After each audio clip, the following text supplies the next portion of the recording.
Good evening and welcome to Tucker Carlson Insight. Happy Monday. As we've often noted on this show, because it's hard not to notice, we are living in one of those moments where so much is happening all at once and information about it all is so tightly controlled that huge history-changing events can occur, and in fact are occurring right now, and nobody seems aware of them.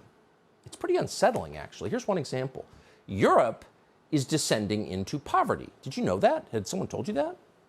So the most advanced continent on the planet, the birthplace of Western civilization, our civilization, is getting much poorer very quickly. It's moving backward at high speed.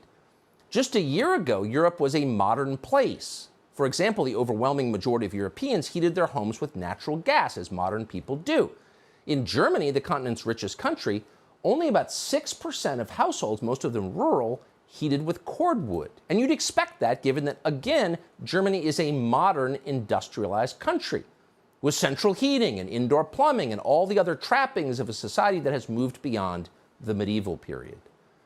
Last year, only about 6% of Germans used wood to heat their homes, but that has changed dramatically. Demand for firewood in Germany has risen so fast that there is none left to buy. You can't get it. So desperate Germans are now cutting their own wood, scouring the forests like their ancestors for sources of heat. Watch. Some in Germany are taking matters into their own hands with solutions that might look like a blast from the past.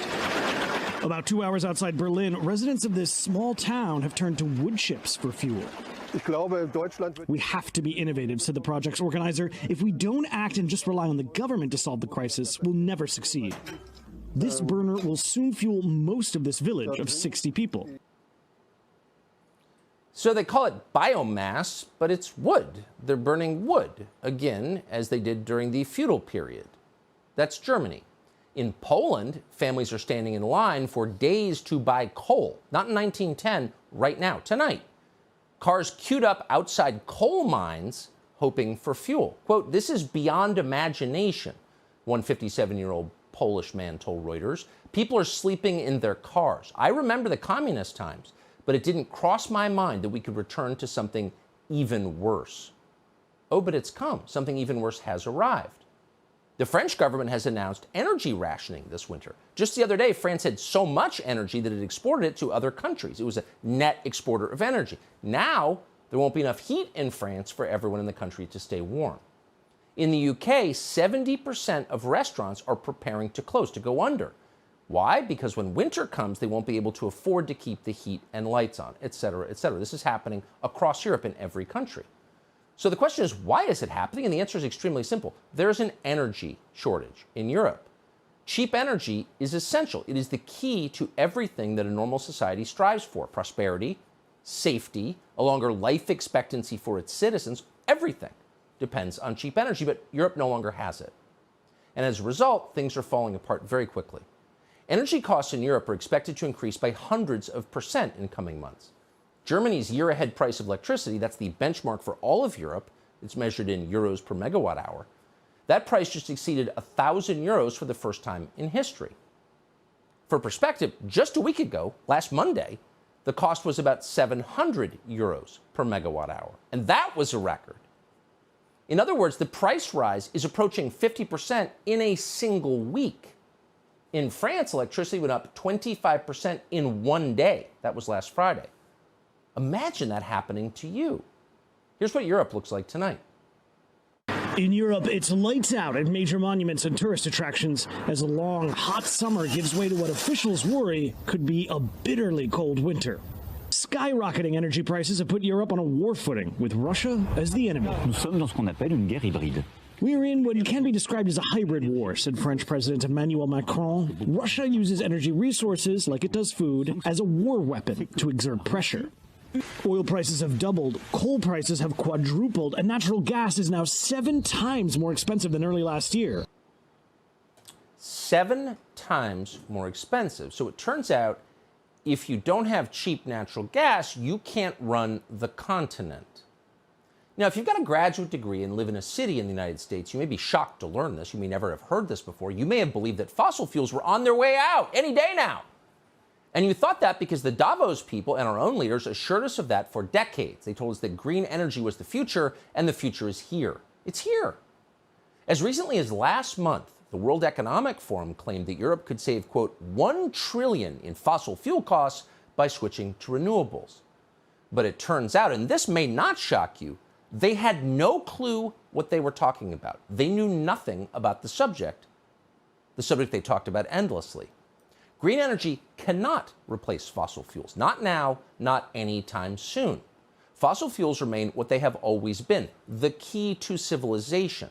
That is true now. That has been true since Homo erectus started the first cooking fire in a cave nearly 1 million years ago. So-called green energy is not close, is nowhere near replacing gas and oil and coal. It's measurable. We could have known this. Anyone with 8th grade math skills could have figured out in about 10 minutes that we cannot replace fossil fuels with renewables or green energy. And of course, they must have known that. When they told you otherwise, it was just posturing. It was childish and destructive fantasy talk that apparently fooled millions of their citizens and millions of ours.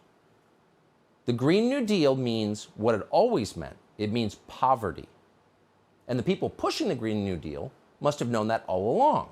They don't actually believe climate change is an imminent threat. If they actually believed climate change was an imminent threat, an existential emergency, the first thing they would have done, the very first, would be to ban private jets. Oh, but no. To this day, Al Gore still flies on private jets. Barack Obama owns tens of millions of dollars of beachfront property.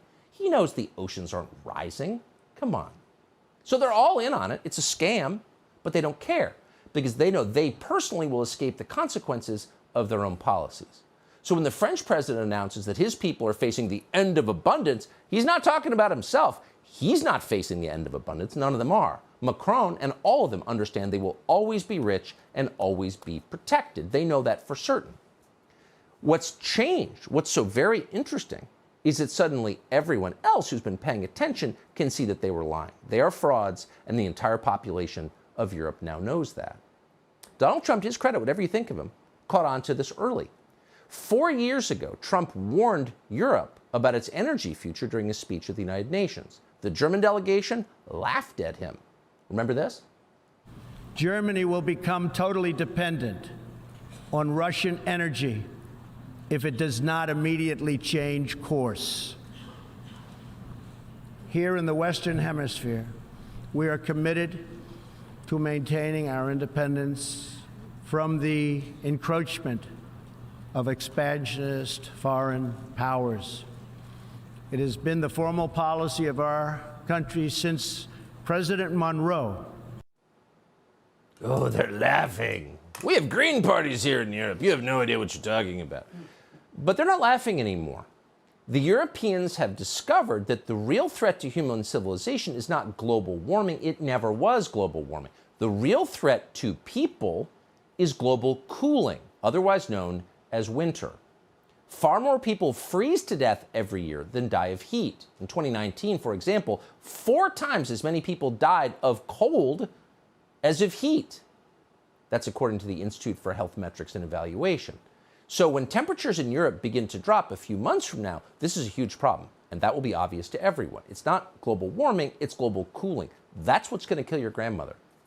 And when everyone understands that perfectly well, a lot of things are going to happen. The status quo will crumble. Factories will close. Unemployment will rise. Disposable income will disappear. And you're seeing signs of that already. Personal savings rates are down dramatically. In this country, 60% of Americans can't cover an expected $400 expense. Credit card debt increasing year over year by 13%. That's the biggest jump in 20 years. Total household debt set an all-time record of $15.8 trillion. That's in this country. It's also true, similarly, in Europe. So how will spiraling energy costs affect all of this? And what will be the cascading effect? Well, when the cost of keeping your apartment warm jumps by hundreds of percent in a single year, you become a completely different person. You change your behavior radically. You're no longer tempted to buy a new $1,400 iPhone, or shop at Whole Foods, or even pick up an extra cappuccino. The entire consumer economy grinds to a halt because there's no discretionary income. So it is impossible to overstate the downstream effects on the world of an energy crisis. Everything changes. How are the central banks responding to this? Not well. They seem to be making things worse on purpose. In the United States, we're told not to notice what the Fed does because the Fed is now diverse and therefore great. Amazing piece in the AP just the other day announcing that, quote, leadership at the Federal Reserve has become its most diverse ever. There are more female, black, and gay officials contributing to the central bank's interest rate decisions than at any time in its 109-year history. Okay. In other words, relax. We've got affirmative action. Everything's fine. Great. But somehow it doesn't seem to be working. The same central banks that intentionally caused inflation, and they did, those same central banks are now hiking rates to destroy demand. The problem is, this isn't a demand problem. This is a supply problem. And it stems primarily from the war in Ukraine. Because of that war, the West does not have enough energy to continue its economy or its society. Europe responded to that war by imposing sanctions that they knew would inevitably cause energy shortages. They knew it when they did it. Here's the president of the European Commission back in May. And let's be clear, it will not be easy, because some member states are strongly dependent on Russian oil, but we simply have to do it. So today we will propose to ban all Russian oil from Europe. Really? Are you going to be keeping your apartment at 49 degrees Fahrenheit? Will you be walking to work? No, of course not. You'll have whatever you want forever. But the rest of us, she informed us, quote, simply have to do it. And it's not just energy that's being affected by these sanctions. In Brussels, Joe Biden warned that food shortages are inevitable. Remember this? With regard to food shortages, yes, we did talk about food shortages. And it's going to be real. The price of these sanctions is not just imposed upon Russia. It's imposed upon an awful lot of countries as well, including European countries and our country as well. Oh, so we're all going to have to buckle down for freedom. We have to shovel billions to Ukrainian oligarchs who clearly hate the United States because it's the right thing to do. We need to hurt Russia because it's our moral duty. So did these sanctions actually hurt Russia? They caused food and energy shortages throughout the West. No, they didn't hurt Russia. Russia today has more than enough energy, more energy that it can use or sell. In fact, Russia has so much excess natural gas that it's simply setting it on fire. That's right, flaring it, as they say. A Russian plant near the border with Finland is burning $10 million worth of natural gas every day. This seems like a big story. So how's the media covering this? Well, here's the BBC. Quote, scientists are concerned about the large volumes of carbon dioxide and soot it is creating, which could exacerbate the melting of Arctic ice. Really? That's your concern? More global warming? When the immediate effect is to make it impossible for people to Europe to stay warm. You can reach a place in your society where the people in charge and their lapdogs in the media become so completely disconnected from the concerns of actual people, become so totally uninterested in the lives of citizens, that the society becomes very volatile, and we are fast approaching that point. So we could fix this problem. The solution to this catastrophe is very straightforward. End the war in Ukraine. Reestablish energy flows into Europe and save the global economy, including ours. Is Joe Biden doing that? Are other reckless Western leaders like Boris Johnson doing that? No, they're doing the opposite. They're sending billions more from their dying economies to Ukrainian oligarchs, and for no good reason. The UK has committed $2.8 billion to Ukraine in a country where 70% of pubs may close because they can't afford electricity. This is a government that's preparing for power outages in the middle of winter. As The Guardian reported, under the government's last reasonable worst-case scenario, officials believe the UK could experience blackouts for several days in January if cold weather combines with gas shortages to leave the country short of power. Well, of course cold weather will combine with gas shortages because that's when people use gas, when the weather is cold. Wake up, geniuses. And it's not just happening in the UK. Again, it's happening everywhere. Spain has just approved more than 50 million euros for Ukraine, and that's not including funding for military hardware. In other news, Spain's Congress just implemented temperature controls on commercial buildings. Air conditioning must be no cooler than 27 degrees Celsius. That's 80 Fahrenheit, by the way. in case you don't live there in August. After 10 p.m., shop windows in unoccupied public buildings won't be lit. How about Italy? Well, Italy has allocated more than 600 million euros for Ukrainian refugees. And yet, at the same time, air conditioning in Italian schools and public buildings has already been restricted in what the government labeled Operation Thermostat. That began in May. Italy's Ukraine funding is a lot, but it's not quite as much as France. France has sent more than $2 billion U.S. to Ukraine. And at the same time, France is fining shopkeepers for keeping their doors open and running their air conditioning so we can send more weapons to one of the most corrupt governments in the world. In France, illuminated signs are banned from 1 a.m. to 6 a.m.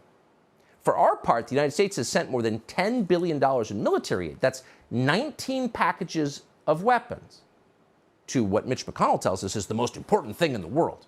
Congress has approved more than $30 billion in additional spending. So how is all that spending working out? Are we winning the war in Ukraine?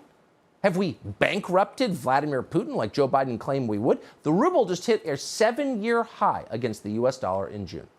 Take a look at this chart comparing the Russian ruble against the euro. Russia's doing well. Europe is not doing well at all.